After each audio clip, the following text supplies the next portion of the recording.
One of the most popular exercises and article types in magazines over the years has been guess the move. You know the kind. You'd be given a game between, let's say, Fischer and Spassky. You'd be asked to cover up the moves of one of the players, and you had to guess the moves played in the game by that player. For each move you got right, you'd be given a certain amount of points. Now, as fun as this exercise might be, and it really was fun, it always came with a few obvious caveats. The most obvious is simply that there are plenty of moves, and maybe your move is just as good. But you'd be getting no points because you failed to read the mind of the player who actually played the game, which isn't necessarily fair. The idea isn't necessarily for you to have a crystal ball and read that player's mind, but to see if you could play just as well as that great champion. Well, ChessBase actually has a function that allows you to do this, and it doesn't do this simply by hiding the moves and letting you guess the next one. It goes much deeper. It actually compares the move that you play, not only with the one played in the game, but also against the computer, which will tell you, well, your move wasn't the one played by Fischer or Spassky, but your move nevertheless was almost as good or even better, and therefore is deserving just as many points. But ChessBase even has a deeper function that is the kind of the boon that software allows us that, of course, magazines never could. And that is that it has a function called assisted calculation. So that when you're doing all of this, you can actually analyze the moves on the board without moving the actual pieces. In other words, you're telling it where the pieces go. It doesn't show you anything on the board, so you're basically doing this blindfold. And then it will allow you to see what you analyze with a special click. All of this allows you to improve your visualization skills as well as have fun while trying to guess the move. Now, if all of this sounds fun and exciting, great. Let's get right to it so I can show you how to do it.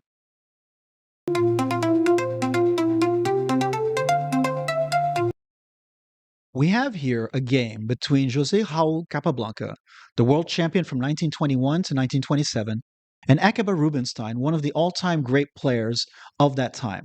And I'd like to play a guess the move session with him, trying to guess his moves and see how well I do. So we're going to go over here to the top, and we're going to click on the tab Replay Training. So let's click on it. It opens up, and we can see this pane is very detailed with lots of interesting information. It recognizes that the idea is to guess the moves of white. But if I wanted to guess the moves of both players, I could also click here, Play Black. We have hints enabled, no repertoire, no talk, and we have some information here. So I'm going to first play the move, which I happen to know is the one that Capablanca played. So play Queen F5. And it immediately tells me, we played the José Raul Capablanca move, Queen F5, your move is okay. Interestingly enough, it actually suggests that the engine move, Queen H5, was possibly a little bit better. Nevertheless, it's not important, and it tells us that the score is 5 points out of 5. Brilliant. Now, if we continue in this vein, we'll be given points for the moves that we get right, and of course be dinged for the moves that we get wrong. And what I mean by wrong is not just a move that wasn't guessed, but a move that even the engine cannot recommend. Okay, so let's play a few more moves. Let's play Queen takes D3. And I played the right move, the best engine move also in this position. And the move we played is now D4. So what should we play? Let's play, I don't know, Bishop D2. I actually played the move Bishop D2, my move is okay. Nevertheless, the engine suggests that although the move Bishop D2, 5 points out of 5, on the computer evaluation 0.03, meaning pretty much equal, the engine move of A2, A4 was actually a little bit better. It's not going to ding me for points because the difference is minor, and I'm still given 12 out of 12 so far. So I'm looking at this position now, and I want to do some real analysis, because Capablanca, of course, is a deep player, and I can't be expected to actually find all of his moves by simply winging it. I want to sit down and do some serious calculation, but I'm afraid that I'm going to make mistakes. And how do I improve my calculation doing all of this? Well, there's a tool here. It's called Assisted Calculation over here. And I'm going to click on the button, and you'll immediately notice that it says here, Assisted Calculation, and it actually gives me some instructions.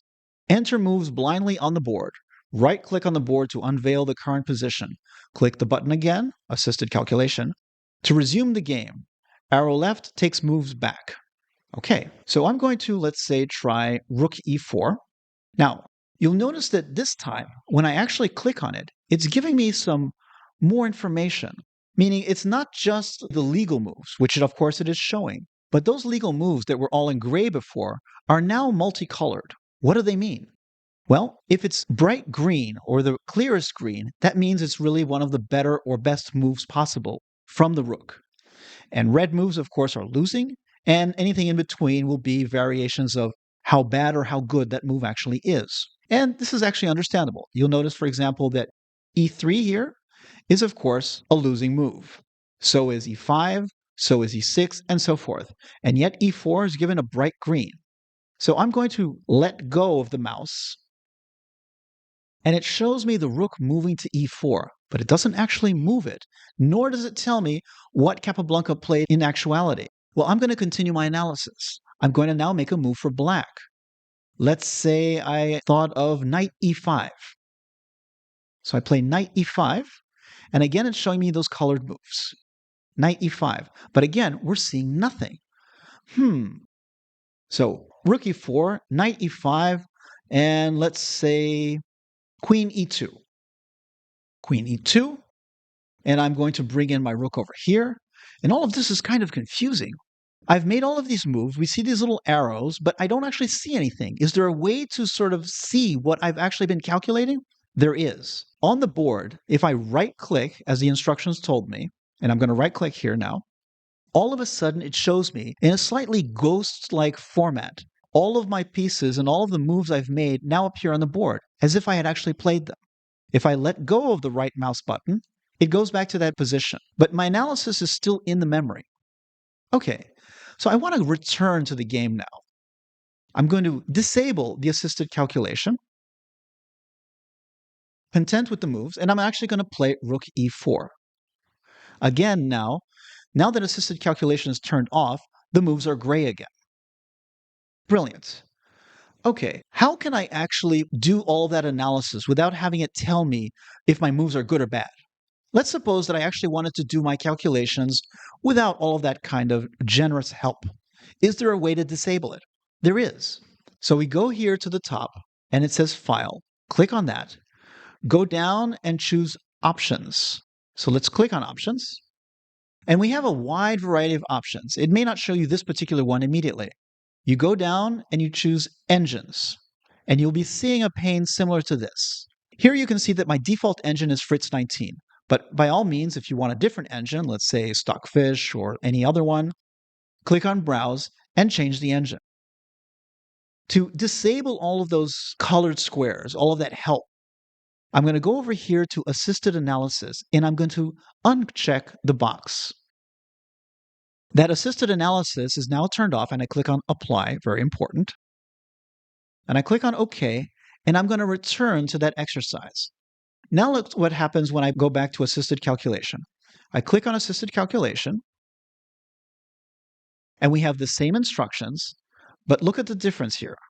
This time, if I were to play, let's say, rook e1, let's try that. And I go over here. You notice that it told me nothing. It didn't tell me the legal moves. It didn't tell me, for example, if the moves were good or they're bad. It just let me move the moves. So I'm going to try again, let's say knight e5, which of course is completely losing. But even losing, it doesn't tell me, this move is really bad. Don't play that. My goodness gracious, what are you doing? So I play it. It doesn't tell me anything. I'm going to capture, and this of course is blindfold, e5. Again, all of these moves are supposedly played, but we don't actually see them. Remember, I right-click on the board, and I can see the moves as I analyze them. Excellent. So I'm going to disable the assisted calculation, and we're back to the situation of the board. Okay, so you get the idea as to how to use replay training to be able to play a guess the move session as well as have it help you with your blindfold calculations. But let's take this one step further. Suppose I wanted to review all of those blindfold calculations that I did. Is there a solution? There is indeed. I'm going to use these buttons here, and I'm going to go down to the Save button, and we're going to click on it. Now all of a sudden, it opens up the notation of the game, and you can see here that instead of just the moves, it has all of my analysis, all of those moves that we actually moved on the board. It doesn't tell us if they're good or bad. And I can click on them and review all of the analysis that I actually made blindfold.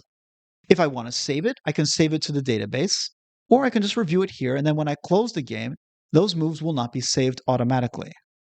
And that, my friend, is the lesson of the day.